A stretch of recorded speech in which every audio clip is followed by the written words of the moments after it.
Just it takes time, okay, but it's worthwhile trying. Okay. Now in this sentence, maybe there are quite a lot of mistakes, but alarming mistake is here, practice your body. But this is, I think, is a common mistake made by Chinese students, right? Okay. So how can we convince students that you can't say practice your body? Okay, so we can go to words and phrase and start a search, okay? Now I'm going to show you, okay? You don't need to do search now, okay? I'll give you time, okay? Well, so click on frequency list. Frequency list. So this is search engine. Oh yes, I forgot to log in, okay? Well, it's free if you just search for the first 20 searches are free.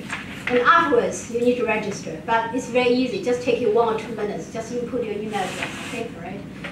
Well, because it's my first, so I don't need to register because already, it's the first time for me to use this one. Just let me try. Okay, so practice. All right.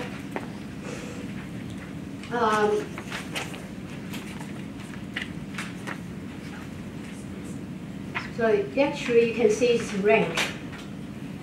So you see, it's ranked 2,896. So it's almost 3,000 frequency level, right? You see the rank of the word. So you can, you know the rank of a particular word, okay?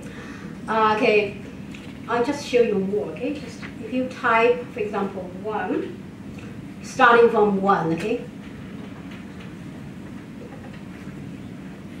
Don't. So the most frequent word is the, number 1, and then the most frequent verb is be. Okay, so you can do that, okay? Now, just let's go back to practice again, okay? Practice. It's a verb, right? Okay? All right, then you click on search. All right, so you see it provides definition for you. You can see here. Can you see it here, definition? So 3, learn by repetition, definition 1, 2, avail oneself 2, 3, 4 definitions, okay? And now collocate here. It will extract the collocate for you automatically. So what did you see? Law. So practice law, practice medicine, year, skill, art, blah, blah, blah. Do you see body here? No, you don't see body here, right? You don't see body here, okay? Okay.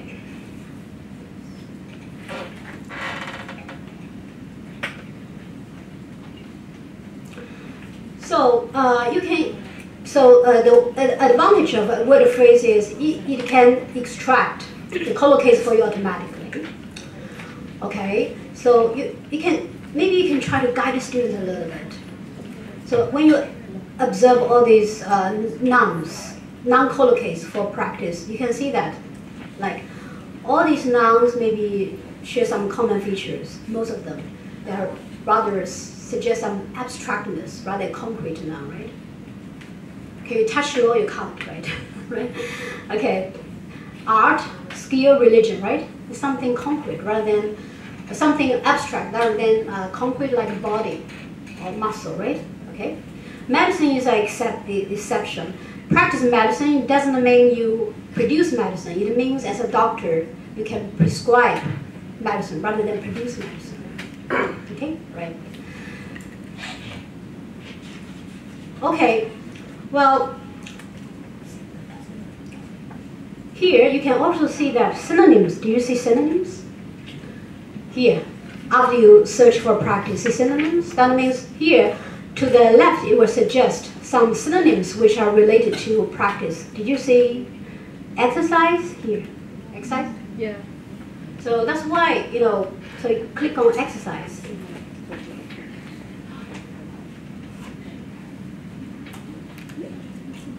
Okay, now you see the common collocates here.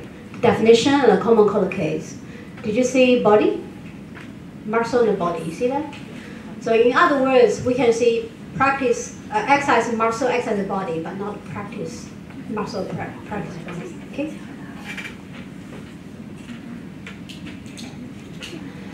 Well, you know, for the noun collocations for exercise, you see that they can be, exercise can be collocated with noun, both abstract nouns and concrete nouns, particularly muscle and body. Okay, but this is not allowed for practice. Okay. Well, in this case, you make them, you know, study the collocation, like exercise your body, you know, try to learn from these concordance lines and not to make the same mistake again. Okay. Well, maybe you will ask me, do you think, what's the point of doing so? You know, it takes lots of time, okay? But sometimes you make students do something, it's better than you just tell them the answer, right? Okay? You know, it takes time, but perhaps by doing this after performing this kind of search, you will remember better, okay? So that's the point, right? Now, clarify. How can we use text analysis on word and phrase to help students self-correct their own errors in writing? Okay. Well, text analysis is a good tool, particularly for those maybe at least for for secondary school learners. Okay, who need to write a lot. Okay. Now, first I'm going to show you our student sample essays. Okay, it's a real essay. Okay, it's written by a senior school student.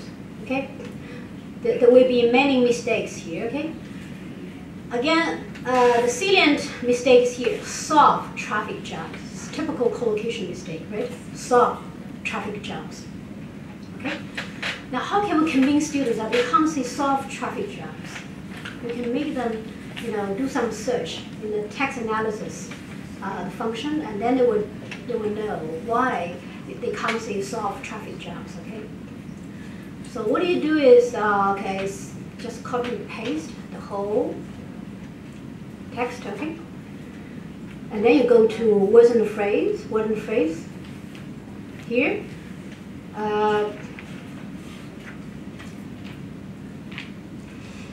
So I need to go to the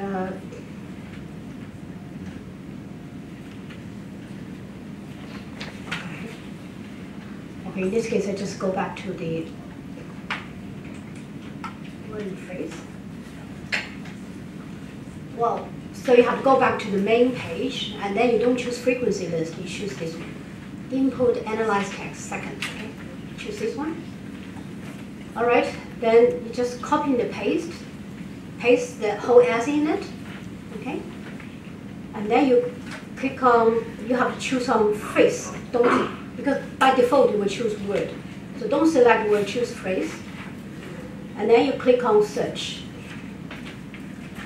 Okay, so something happened here. You see, all the texts are highlighted here. For example, so from the dark green is in the frequency level is from 1 to 500. So within the first 500 frequency levels, okay, so the green. And the bright green is from the 500 to the 3000 frequency levels. And the yellow ones are larger than the 3000 frequency levels. So you can see that quite a lot of words are highlighted in yellow, right? So it seems that student has a good range of vocabulary, right? Okay, so that's the first information we get about students writing, the quality of lexis, okay? Now the second one is, now we need to help students solve the problem. She can't say solve traffic jams. So what else we can do here? Okay, just watch carefully, okay? And if you miss it, doesn't matter, because everything is provided in our slides, okay, appendix, okay? So in this case, you just click on solve. You see it will enter the box one by one. All right, so you enter the 3 words, solve traffic jams, right? Then you click on search. That means you try to search whether this phrase will occur in this corpus or not. So you search. So did you see anything? No. No examples in corpus. What does it mean? It doesn't mean actually, in native speakers corpus data, they don't use traffic jams together. Don't use solve together with traffic jams. So solve cannot be collocated with traffic jams. That's the first signal, right? Okay. And how can we? How can students know which verbs can be collocated with traffic jams? Okay. No. Okay. Now observe carefully, okay? So what you can do is you go to click solve here. So that's what you're going to do. You would like to see what verbs can be collocated with traffic jams, right? So you click on the first word, solve, and then you choose here, part of speech, verbs. That means you would like to see all the verbs which can be collocated with traffic jams, right? Okay, and then because you don't want to just keep jam, maybe you would like to include jam and jams, right? Not only jams, so you click jams, and you see all forms. That means you will have jam and jams. Okay, and then in this case you click on search. So okay, you can see that. You can see the most common ones avoid the verb. Avoid traffic jams, create traffic jams, cause traffic jams, and so among this list, it also shows you the frequency.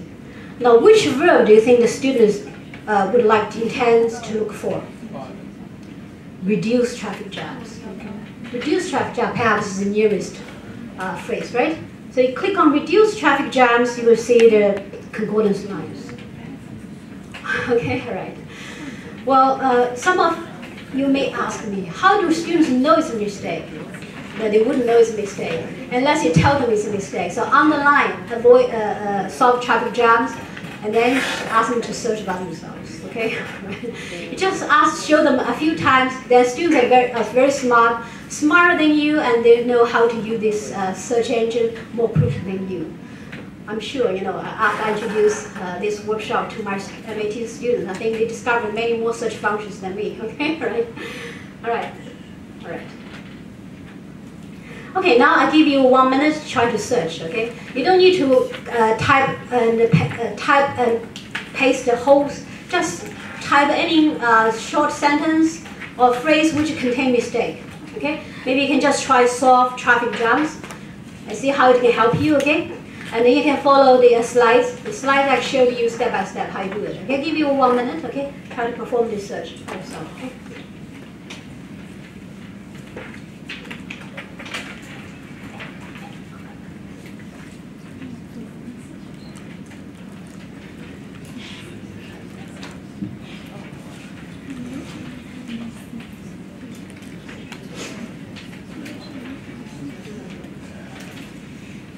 You just type any phrase which contain a mistake or sentence,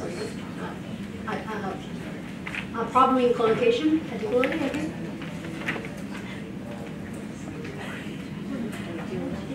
Or you can just repeat what I have done, okay? Just focus on solve traffic jams, okay?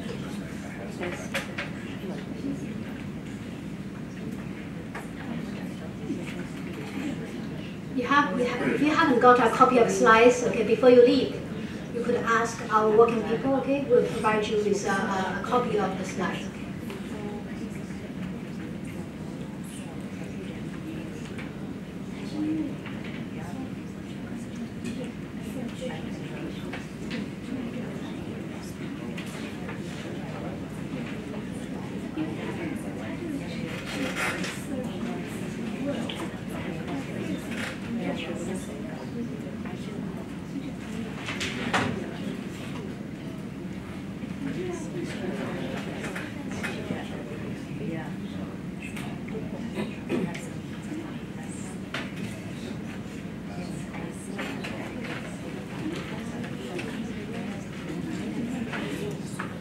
So, do you want me to show you again?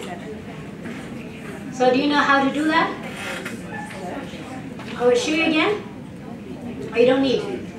Okay. So, it doesn't matter. I will show you a very simple. Okay. So, you do it, search again. So, you just, okay, so the problematic phrases here, solve traffic jams, right? So, you click on solve. One by one, traffic and jams, okay, right? Okay, then you search. It shows you no examples, right? Okay. Then you click on solve again. This is jump to change to, okay? Then you click on path of speech. Then verb will be automatically selected. But if it's not a verb, you can choose other. Okay? But here, just verb. Okay. And then you can click on jams, but it's not essential. Okay. You can just use jams, but you just get few examples. And I want to include all forms, jam and jams. Okay. Plural and singular form. So after this is done, so when you see verb, traffic, and jam, and then you click on search, then you will see this miracle result. Okay. So easy? Yes? Okay. All right. So if you missed, it doesn't matter. Okay. You can ask me later, or you can just refer to the slides. Okay.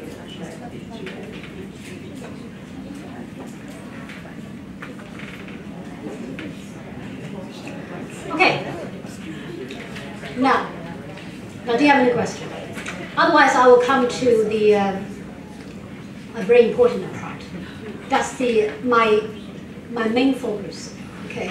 Now, why do I need to show you? Spend time, showing you how to search in LexTutor and Word and Phrase? Because I want you to design learning and teaching activities for your students based on corpus searches.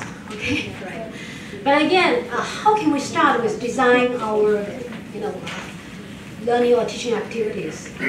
I'll give you some guide first, okay? So I think my RA and we worked for a long time. We worked out these 4 principles, guiding principles, for you to guide you how to design corpus-based learning teaching activities. But I must say, this is not the only way. There will be many other models or frameworks, okay?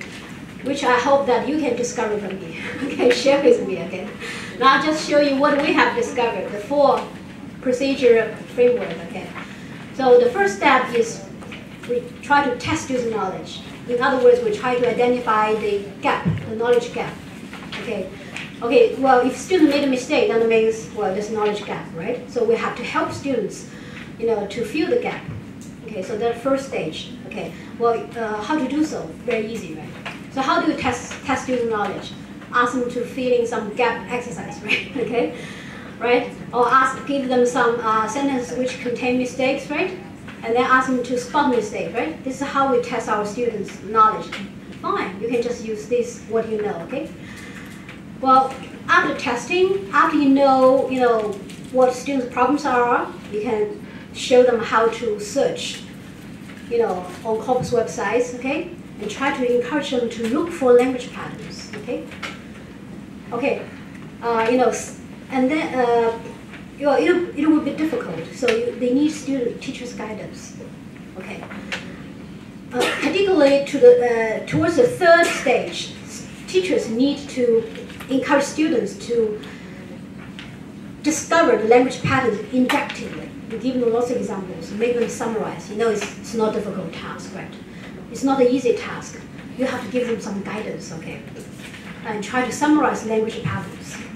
And after the 3rd stage is done, we think, well, students already, had good knowledge, have already corrected the mistakes. It's not enough. Practice, immediate practice, okay? I think all of us, language teachers had experience of providing error correction, right? Students make lots of mistakes, orally or written, right? Okay? But if you just simply tell them it's wrong, you have to see this, they will just forget. You have to make them practice using the accurate forms language immediately. Okay. Now I'm showing you with a concrete example. Okay. Many students like join is an easy word, right? But join can be used in many ways. You can use join in, join with, or join simply, right? Okay. So perhaps some of the students are a little bit confused. They don't know how to differentiate join in, join with, or join. Okay. So the first stage, just test the knowledge. Okay, so you can just give them some sentences and ask them to spot errors. If they can't do, if they can't do at this stage, it doesn't matter. Okay, and then you encourage them to do corpus searches, search join. Okay, LexTutor. Okay, sort one word to the right of the keyword. Okay, write a keyword. In this case, we use a write. Write a keyword, okay? So maybe, okay,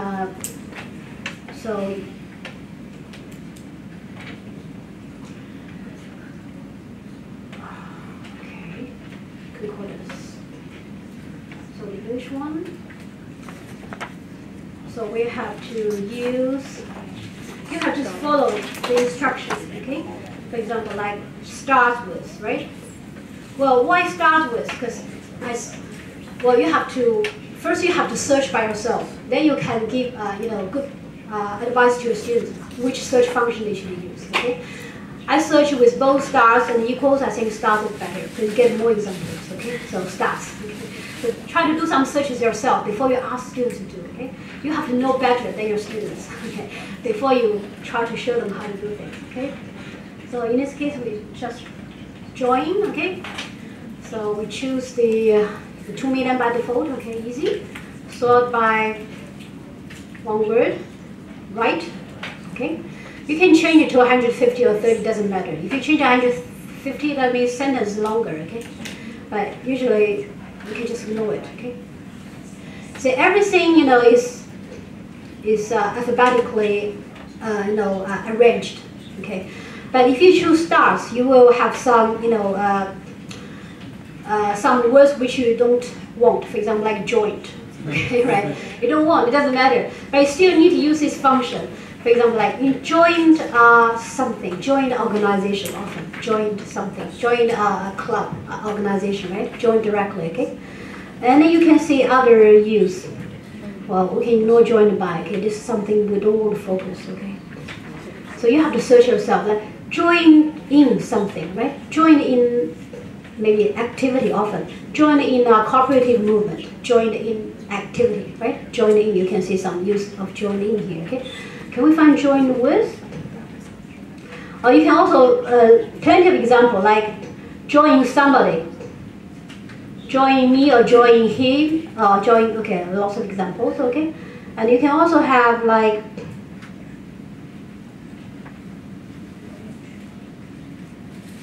joined with.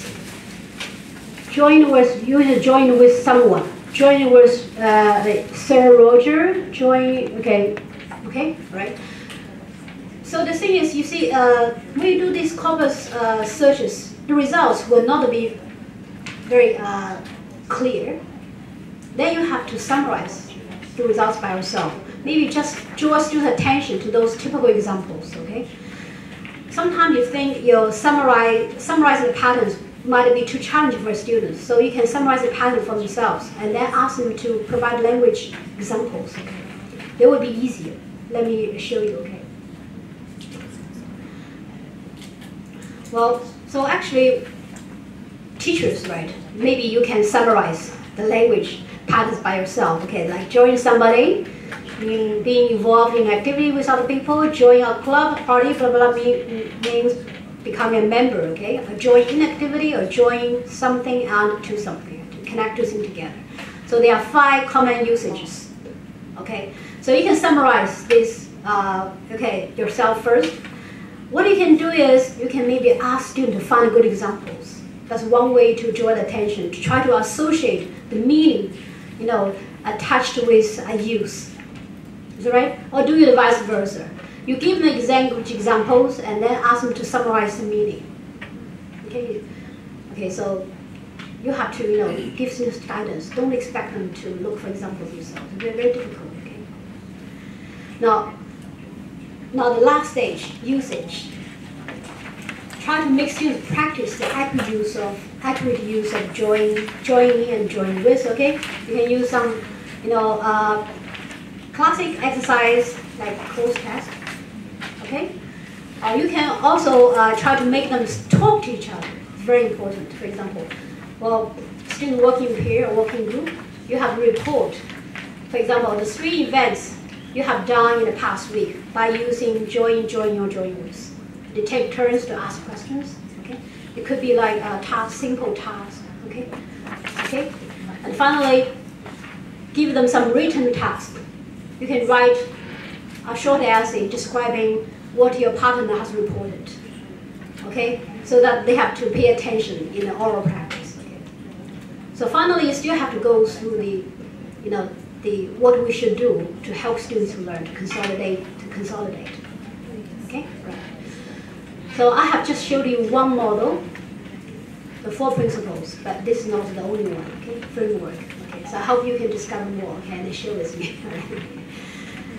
And we, we know that it's very difficult for teachers to learn about this new pedagogy, language pedagogy. Okay? So we developed a corpus-aided platform for language teachers.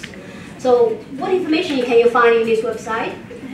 Well, in this website, we provided short information, basically short text and good videos we have found from YouTube, to show teachers how to do corpus searches, okay? And we also, uploaded some teaching design guidelines to help teachers how to design corpus-based learning activities, okay? And you can find also other useful corpus-aided materials, okay? So this is how it looks like. All right, okay, teacher training. So there are lots of, you can just take a look yourself, okay? And here, teaching activities. That's the activities we have designed by our project team. For example, like Vocabulary teaching. You can download those lesson plan. Okay, you see, and it's for low intermediate students. I think it's for primary. It's suitable for primary students. Okay, so 40-minute lesson. Okay, so make and do. Okay, so we show them step by step. We need to do. Okay. And all the worksheets have been designed, okay, so you're free to take a look, okay? Okay, and my colleagues will talk about, I think we'll give you workshops on other topics like translation, English-Chinese translation, okay? And pronunciation teaching, and also grammar teaching, okay, all right? So just, we send all the information to you, okay? If you haven't selected, it's not too late, okay? Just because it's still valid, okay? Just go to the website and click, you can register, okay? All right. Okay, there are all the resources, corpus resources, and teaching activities suggested by other researchers, okay? It's just free to take a look, okay? I'm not going to show you details, okay? Now, what I want to show you is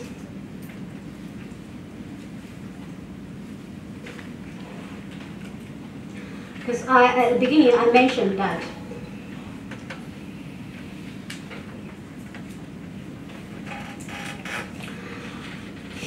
Here, today I just talked for less than 2 hours, right? I give you some basic information, but for you, if you would like to have more practice, we have designed an online session for you. So how can you accept? It's also free for all the school teachers, okay? It's free. It's completely a free platform, open platform for all. It's like a MOOC, okay? So we use Schoology as a platform. It can be accessed by anyone, okay? So how can you do that? You can just Google Schoology. So it's not a school, it's Schoology. So school plus O-G-Y. So Schoology is Schoology. Just Google Schoology, okay? You will find it first, okay? And then you look for sign up, choose student, okay? Choose student, okay? And then you can register. So I'm going to show you, okay? Schoology, okay? Yes. So you just Google Schoology, and then the first one pops out. That should be the one you should look for, okay? Okay, that's Schoology, and then you click on sign up, okay? And you click on student. Sign up, you have to type the access code. Our access code is provided in a slide, so which is this one, Schoology code. Okay, in slide 47. In yours, I'm not sure, maybe it's 6 or 47 anyway. So just copy and paste. Copy and paste, okay? Copy and paste the access code. Continue. But again, sorry, okay. So just put your name, first name, last name. Well, for this particular, training, I want you to use your real name. Okay, no need to show your identity. This is about learning teaching, right? Okay, nothing private. Okay, so please use your real name. Okay, first name, last name, and then leave an email address and a password. You can access. You can access this. Okay, all right. Now I'm going to, because already I registered, I'm going to show you. Okay, just I will show you briefly what you can. Okay.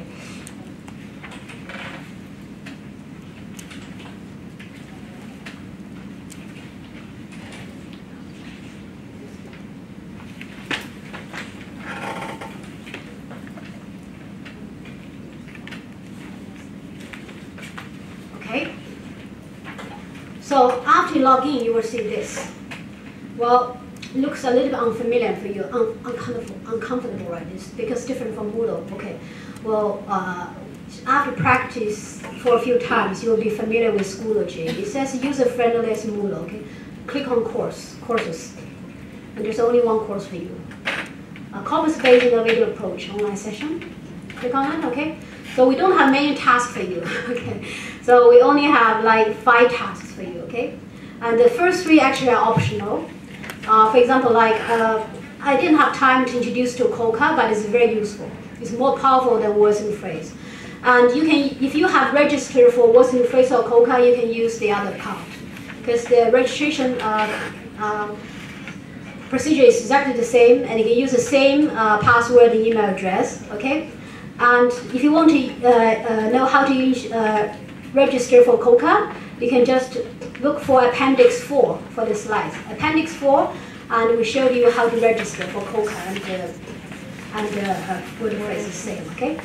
So I'm not just okay because COCA is a very powerful search engine. It has many functions which other search engines do not have. So I would strongly recommend you to try to be familiar with yourself with COCA. Okay. So you click on Test and Quiz. So here basically we just provided a short video, like a 5-minute video, okay? And after watching the video, you can do some very simple quiz, okay? First let me show you the video, okay? Just very briefly, okay?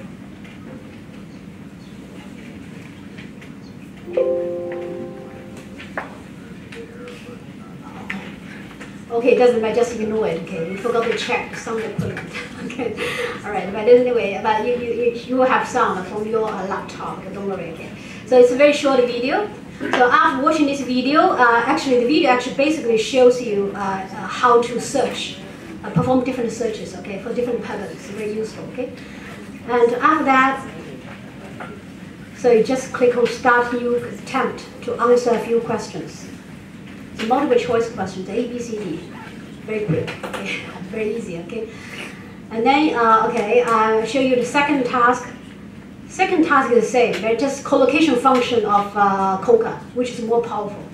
Again, click on Test and Quiz, okay? So, just a 2-minute video.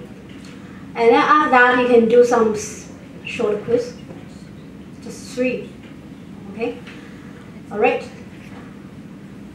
And if you think that remember I have introduced a framework to show you how to design corpus-based learning teaching activities. If you think that part is good, and you can still review this part. So do task 3. So actually we specially made a video, a 5-minute video, okay? Hello everyone. So basically I just, you know, okay. Principles for designing corpus-based learning. So I'm not going to repeat again, but basically if you forgot, if you think it's very important, you can just go back and watch this video, okay? And after watching this video, what you need to do is something very simple. Just a simple matching activity, okay, very simple, okay. But so this activity is, you know, optional, okay, just for you to have more practice, to know other corpus search engines, okay, what new functions they have, okay. And for this one, task 4 and 5, this is the important part, okay. So the first 3 tasks are helping you to do the task 4 and 5, okay.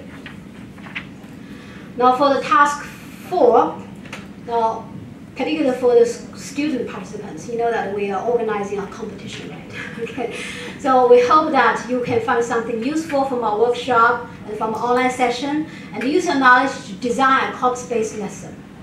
Okay, you can find many support. For example, we already uploaded some lesson activities from our website, and here again we're going to show you some activity designed by ourselves and our MATSO students, okay, right? So first I'm going to show you this example, okay?